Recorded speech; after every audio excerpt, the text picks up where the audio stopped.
Yang pertama, perlu diketahui bahwa naik turunnya iman di dalam beribadah itu sudah merupakan sunnatullah, dan itu bukan hal yang tercela selama ketika iman turun tidak kembali kepada hal-hal yang dimurkai oleh Allah. Telah datang hadis yang sahih, Nabi SAW bersabda, "Likulli amalin syirrah wa likulli syirratin fatarah, faman kanat fatratuhu ila sunnati faqad aflah, wa man kanat ila ghairi dzalik faqad halaka wa khasir." Nabi SAW bersabda, setiap kali beribadah, setiap amalan, setiap ibadah itu pasti ada semangat yang menggebu-gebu. Dan setiap kali ada semangat yang menggebu-gebu, pasti ada masa futur. Futur itu dalam bahasa Arab, bahasa kita artinya lemah, melemah semangatnya. Pahit dengan semangat, coyu kuasa Daud, naidang hemimu, hetu nanam holi Daud. Lagi-lagi semangat, kuasa Daud dihantam. Akhirnya seumur hidup setelah itu nggak pernah lagi kuasa Daud.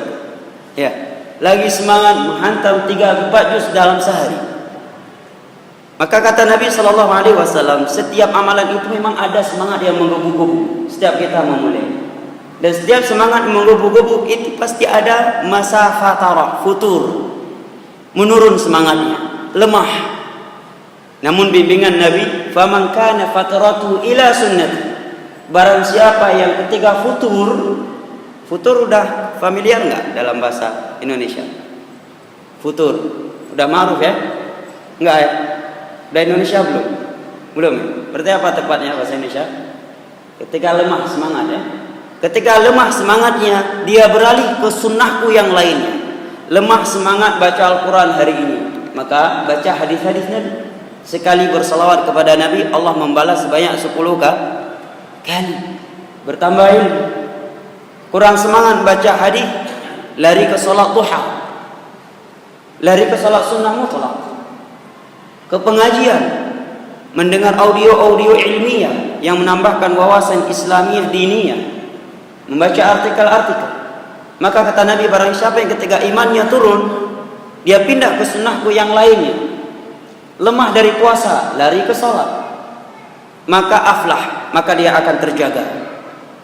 Dia akan terjaga, akan bahagia. Akan tetapi barang siapa yang ketika terjadi futur, turun imannya, lari ke lain sunnahku, artinya lari dari garis yang dicintai oleh Allah, maka pasti dia akan binasa. Ketika semangat di dalam masjid, ketika enggak semangat selalu ngorong kopi, nongkrong, enggak sholat jamaah lagi. Ini keliru. Ketika ditanya, Ustaz lagi turun imannya Ustaz. Betul, turun iman bukan berarti langsung diturunkan seperti irigasi yang dilepaskan. Tetapi jaga selama tidak meninggalkan hal-hal yang wajib, tidak tercela. Tapi kalau iman turun, kita biarkan diri kita meninggalkan hal-hal yang wajib, ini sudah tercela. Dan iman naik turun itu menimpa seluruh manusia, para nabi dan para rasul. Hanya saja itu tadi kaidah, itu secara umum. Yang kedua, agar iman ini selalu naik, maka Al-Quran adalah sebaik-baik, apa kalau boleh dibahasakan, charger ya, untuk ngecas iman ini agar kembali terisi. Kata Ali bin Abi Thalib radhiyallahu anhu, "Iqra'ul Qur'an fa inna fihi 'ilmal awwalin wal akhirin."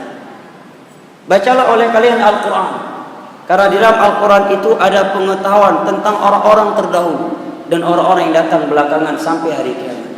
Ketika kita membaca Al-Quran, bagaimana kehebatan Fir'aun, kekuasaan dia, kekejaman dia, sampai-sampai Nabi Musa harus lari kalau bertemu dengan Fir'aun.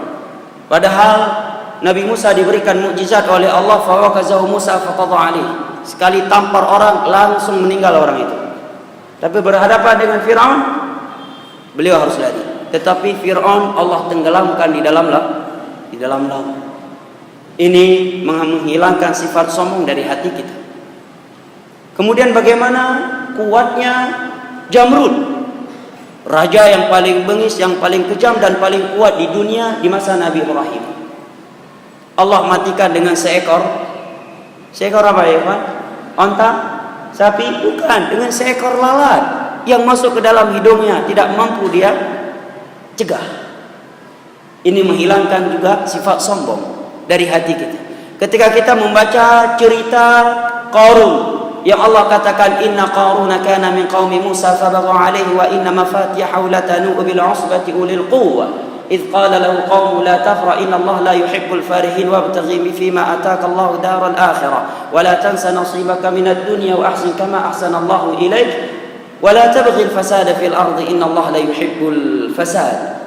Maka kita sadar bahwa kekayaan bukanlah segala-galanya. Ini Qarun, kekayaannya Allah katakan kunci harta dia hanya mampu diangkat oleh ulul usbah. Ulul usbah itu ada yang menafsirkan 9 orang terkuat di dunia di masa itu. Ada yang menyatakan 40 orang terkuat di dunia. Ini baru kuncinya. Kunci harta. Mangkibana sawaji. Mungkin kalau dia punya Idogres satunya 500 juta. Dari 10 jari jemarinya, mungkin setiap Idogresnya harganya 1 miliar. Bos Facebook, bos Twitter, Belgium, kita kumpulkan seluruh orang-orang terkaya di dunia, itu belum menyamai 1% kekayaan Qarun. Apa yang terjadi pada Qarun? Dia sombong, aku tidak mau ikut Nabi Musa, karena menganggap kebanyakan orang mengikut Nabi Musa orang-orang miskin, nggak punya harta. Dia maunya yang high class, nggak mau gabung sama majelis Nabi Musa, karena kebanyakan mengikut beliau orang-orang miskin. Maka ketika dia sedang memamerkan kekayaannya, Allah perintah bumi agar membelah diri. Maka Allah menyatakan fakhasafna bihi wa bidarihil ardh. Maka bumi pun menelan Qarun hidup-hidup bersama istananya, hanya dia dan istananya. Padahal dalam ayat itu disebutkan Qarun sedang memamerkan perhiasannya, masyarakatnya sedang nonton.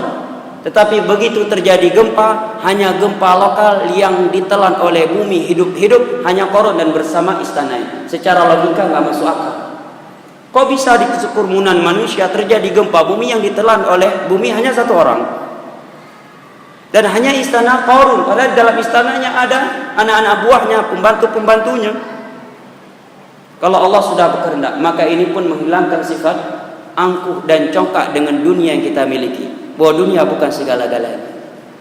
Kemudian kita membaca Al-Quran, ayat-ayat yang akan menyebutkan tentang syurga dan neraka, tentang alam barzakh, membuat kita jadi sadar bahwa perjalanan kita masih sangat panjang. Ketika kita membaca ayat Allah, wa inna yawman 'inda rabbika ka'alfi sanatin mimma ta'udun, bahwa satu hari di hari kiamat itu seperti 1000 tahun di dunia ini. Rupanya kehidupan di dunia kita ini tidak lebih dari 1,5 jam. Karena umur mayoritas umat Nabi itu dari 60 hingga 70 tahun. Wa qalilum man jawaza dzalik. Sangat sedikit yang umurnya lewat dari itu. Berarti kalau kita kalkulasikan 60 hingga 70 tahun, sedangkan satu hari di hari kiamat paling pendek ya seperti 1000 tahun, kemudian kita bagikan dengan umur umat Islam ini yang mayoritasnya 60 hingga 70 tahun, berarti kehidupan kita di dunia tidak lebih dari 1,5 jam.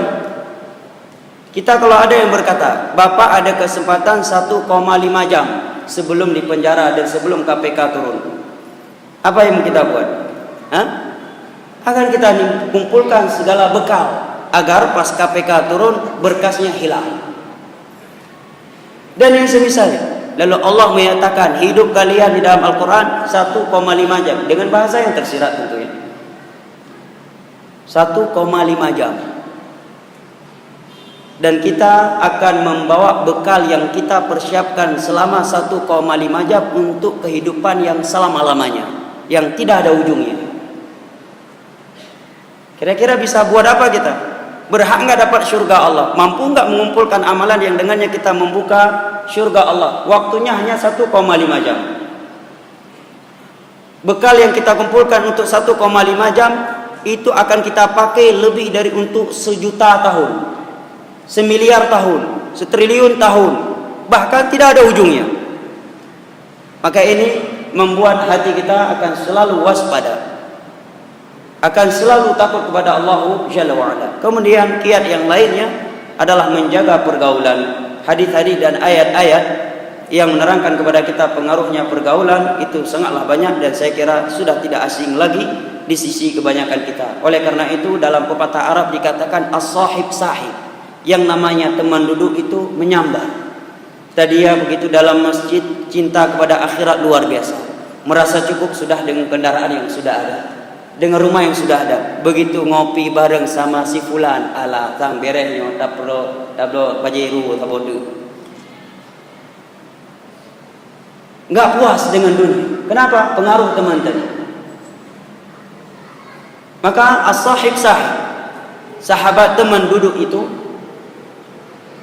dapat menyambar. Al-Imam Ibn Qayyim membagikan manusia di dunia ini terbagi menjadi 3. Kata beliau, sebagian manusia itu udah ada. Yang terakhir kata beliau, sebagian manusia, model manusia yang pertama itu seperti racun. Kamu dekati hancur duniamu, hancur akhiratmu. Yang kedua, dia seperti obat. Kamu membutuhnya hanya ketika sakit, yaitu orang-orang yang kamu bisa bergaul dengannya hanya dalam urusan dunia. Jangan lebih dari itu. Yang ketiga, seperti gizi buat tubuh, yaitu orang-orang yang berilmu dan orang-orang saleh. Kamu selalu membutuhkan mereka untuk kebaikan dunia dan akhirat.